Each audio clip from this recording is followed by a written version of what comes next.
2019 September 22ರಂದು howdy Modi ಕಾರ್ಯಕ್ರಮವನ್ನು ಆಯೋಜಿಸಲಾಗಿತ್ತು.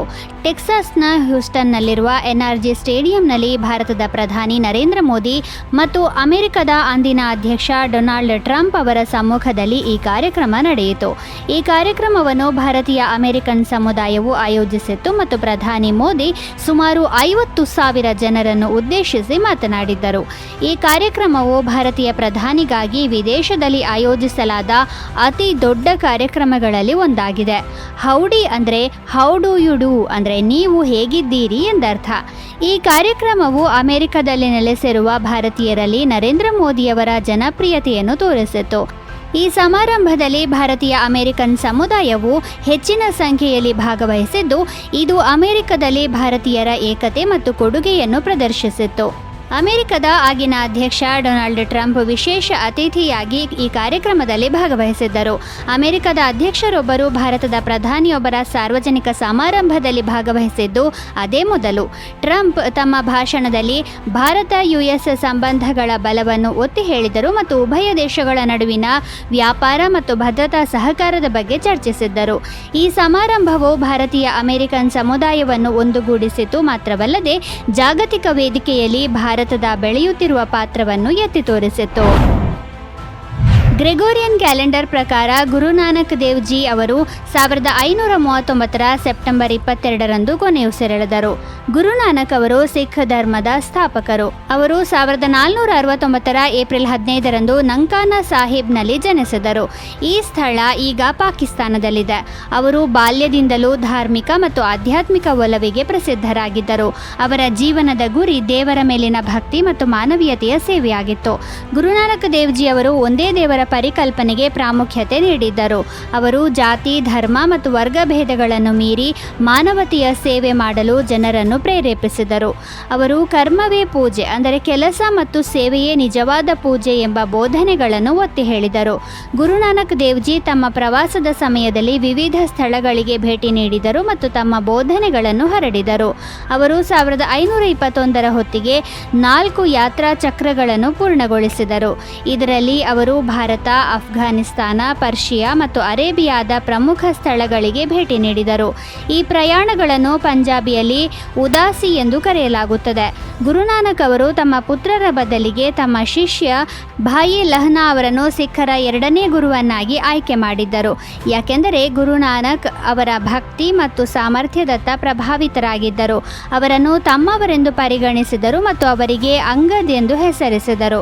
ಅವರು ಸಿಖ್ಖರ 2ನೇ ಗುರುವಾದಾಗ ಅವರನ್ನು ಗುರು ಅಂಗದ್ ದೇವ್ ಎಂದು ಕರೆಯಲಾಯಿತು.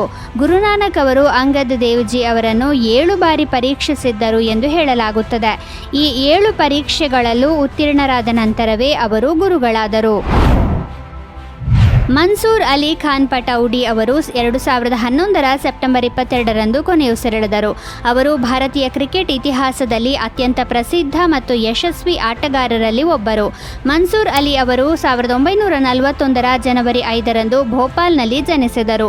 ಅವರು ಸ್ವತಃ ಭಾರತೀಯ ಕ್ರಿಕೆಟ್ ತಂಡದ ನಾಯಕರಾಗಿದ್ದ ಇಫ್ತಿಕರ್ ಅಲಿ ಖಾನ್ ಪಟೌಡಿ ಅವರ ಮಗ. ಅವರ ತಂದೆಯ ಮರಣದ ನಂತರ ಮನ್ಸೂರ್ ಪಟೌಡಿಯ ನವಾಬ್ ಎಂಬ ಬಿರುದನ್ನು ಪಡೆದರು.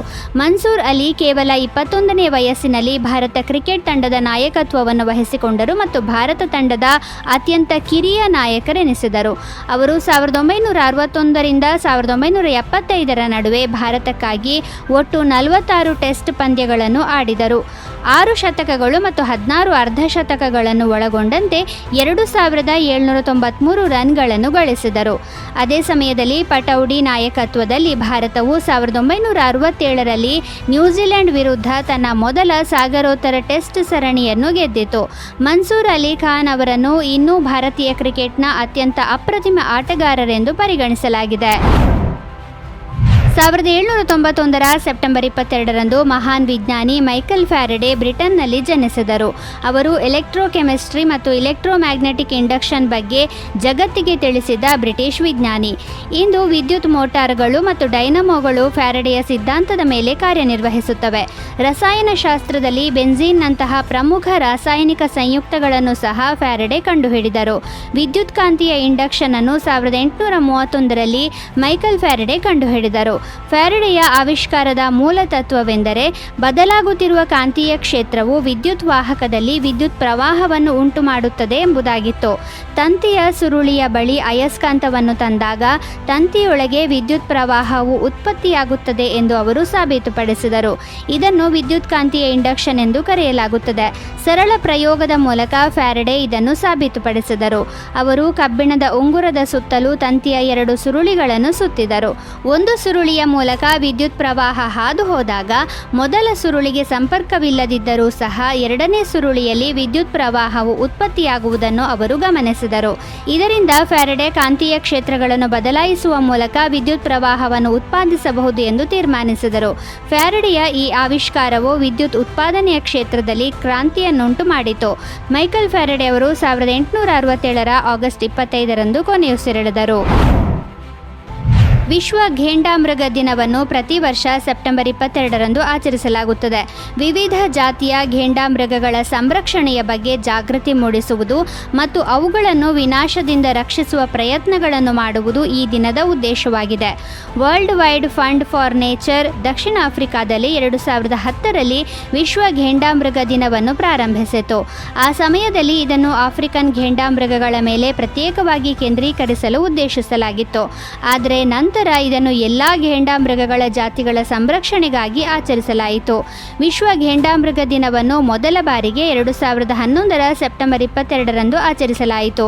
ಇಂದು ವಿಶ್ವದ ಅತ್ಯಂತ ಅಳಿವಿನಂಚಿನಲ್ಲಿರುವ ಪ್ರಾಣಿಗಳಲ್ಲಿ ಘೇಂಡಾಮೃಗವು ಒಂದು. ಅವುಗಳನ್ನು ಪ್ರಾಥಮಿಕವಾಗಿ ಅವುಗಳ ಕೊಂಬುಗಳಿಗಾಗಿ ಬೇಟೆಯಾಡಲಾಗುತ್ತದೆ. ಇದನ್ನು ಕೆಲವು ಏಷ್ಯಾದ ದೇಶಗಳಲ್ಲಿ ಔಷಧಿಗಳಾಗಿ ಮತ್ತು ಅಲಂಕಾರಿಕ ವಸ್ತುಗಳಾಗಿ ಬಳಸಲಾಗುತ್ತದೆ. ಈ ಕಾರಣದಿಂದ ಘೇಂಡಾಮೃಗಗಳ ಸಂಖ್ಯೆ ಶೀಘ್ರವಾಗಿ ಇಳಿಮುಖವಾಗುತ್ತಿದೆ. ಇದಲ್ಲದೆ ಅವುಗಳ ನೈಸರ್ಗಿಕ ಆವಾಸ ಸ್ಥಾನಗಳ ನಾಶವು ಅವುಗಳ ಅಸ್ತಿತ್ವಕ್ಕೆ ದೊಡ್ಡ ಅಪಾಯವನ್ನುಂಟು ಮಾಡಿದೆ. ಅನೇಕ ದೇಶಗಳಲ್ಲಿ ಘೇಂಡಾಮೃಗಗಳ ಬೇಟೆಯ ವಿರುದ್ಧ ಕಠಿಣ ಕಾನೂನುಗಳನ್ನು ಮಾಡಲಾಗಿದೆ ಮತ್ತು ಅವುಗಳನ್ನು ನಿಕಟವಾಗಿ ಮೇಲ್ವಿಚಾರಣೆ ಮಾಡಲಾಗುತ್ತದೆ. ಹಾಗೆಯೇ ಘೇಂಡಾಮೃಗಗಳನ್ನು ಸಂರಕ್ಷಿಸಲು ವಿಶೇಷ ಉದ್ಯಾನವನಗಳನ್ನು ಕೂಡ ರಚಿಸಲಾಗಿದೆ.